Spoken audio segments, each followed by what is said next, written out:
Hello everyone! Hi everyone, one. Mama, kumusta po kayo? Today we're going to talk about Being humble. Yung being humble, ay yung being kind.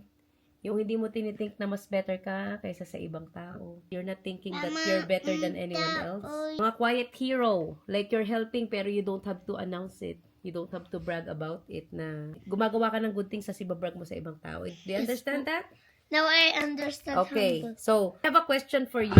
Sa class mo, dun sa modeling school, you're done with the class. It's time to get your water bottle kasi lalabas na kayo ng classroom. Tapos ikaw yung nauna, you got yours, nakuha mo na yung sayo, then one of your classmate was behind you. Tapos nakita kita, may ginawa ka. Anong ginawa mo? I also get Andrew's water bottle. And then? And then I gave it to her. And then she said, oh, thank you, dear. Oh, wow!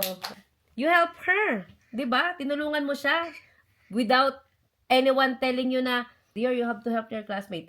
Tumulong ka kasi sa heart mo, you want to help her. Diba? Yes po. That's right. Oh, one more. Diana's having a hard time peeling off the sticker. Kanina. Yes po. And she really wanted to join you. Gusto niya rin mag-stick ng sticker dun sa sa book. What did you do kanina? Nakita rin kita. What did you do? I let her stick the sticker. Yes. Kahit alam mong hindi magiging perfect yung pagkakalagay ni Diana, you still let her do it, di ba? Yes. Kasi nakita mong gustong-gusto niya.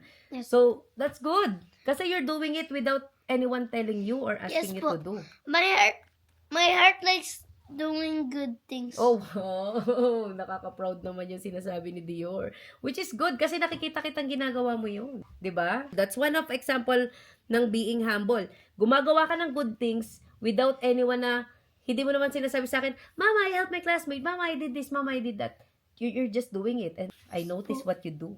And I'm so proud of it. Are you Yes proud of po. yourself too? Yes po, Yes. I'm proud of myself. Ganyan kasi yung heart ko po. Ganon din si Diana eh. Magaling din to mag-help eh. Di ba, Diana? Yeah. Galing buit naman. Minsan, yung people get more attention for doing big things, flashy things. Pero, ang nagmamatter talaga, yung mga small things Yes po. na ginagawa mo, yung mga kind actions na ginagawa mo kahit walang nakakakita sa'yo. That really matters. Best example yung mga nakita ko na ginawa mo. Pero quiet lang ako, proud lang ako sa'yo. Okay? Yes po. You're doing those things, hindi mo ina-expect na ipupuriin ka or ipipraise ka, di ba? Yes po. Ibig sabihin, anak, genuine yung heart mo. Genuine yung mga pag-help mo dun sa mga tao sa paligid mo. Oh, isa pa.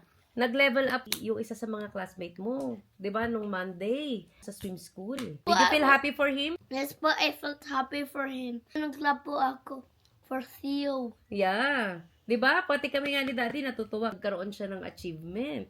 Di ba? One more. One example pa. Nung Sunday, nandun tayo sa superstore. Nag-grocery tayo. Yes po. Tapos, yung lady in front of you, what did she do to you? She got her stickers and she gave it to me and Diana. Cashier, anong ginawa sa'yo nung cashier? She gave me extra stickers. Binigay din si Diana. Yung guy naman behind natin, anong ginawa din sa'yo? Yung stickers niya, binigay niya po sa akin. Yo, di ba? Anong tawag doon sa ginawa nila sa'yo?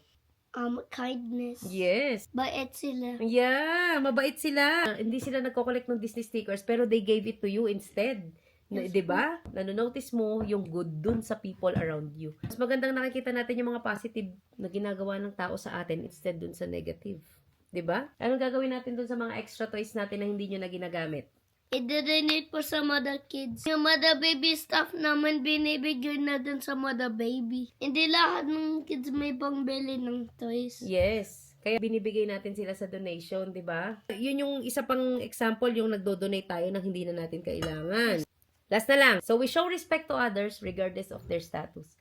So, kahit ano, ikaw, nakikita kita, pinapansin mo lahat ng tao. Pag may nag-hi sa'yo, papansinin mo din. Dito po may follower, may nakita ko, tas I let them mag-picture sa akin. Kaya lang, yung ibang followers, hindi sila mapapaalam. Nagve-video lang siya ka nagpipicture.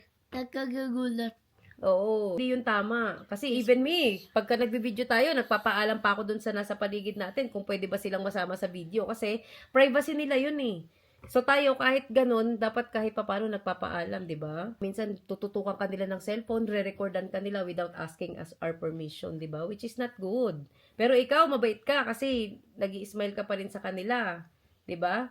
So hindi tayo namimili ng mga taong papakisamahan natin. Yung iba kasi, papansinin ka lang nila pagka famous ka, they can get something from you. You're nice to that person kasi alam mong may makukuha ka sa kanya. Ikaw, nice ka without expecting anything in return, right, Dior? Yeah. So, kailangan nating mag-show ng respect to everyone regardless of their status. Pag tayo ba, nasa labas tayo, do we introduce ourselves? I have this many followers. Dapat ako yung unahin nyo. Dapat ako yung i-prioritize nyo. Kahit lang po tayo. Hindi mo kailangang i-brag sa ibang tao.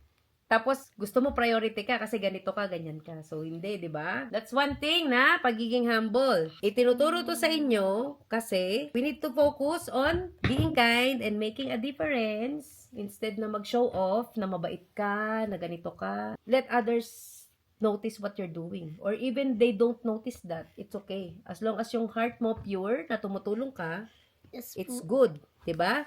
So, kailangan turuan kayo ng ganito habang bata pa kayo kasi pagka meron kang respect, gratitude, tsaka empathy, ayun yung true strength mo. Okay? Yes. So, that's being Being humble. humble. Yes. Did you learn something new about being humble? Yes po. Design.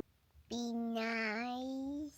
Be humble. Thank you for watching po. Bye. Bye. Mama. Mm.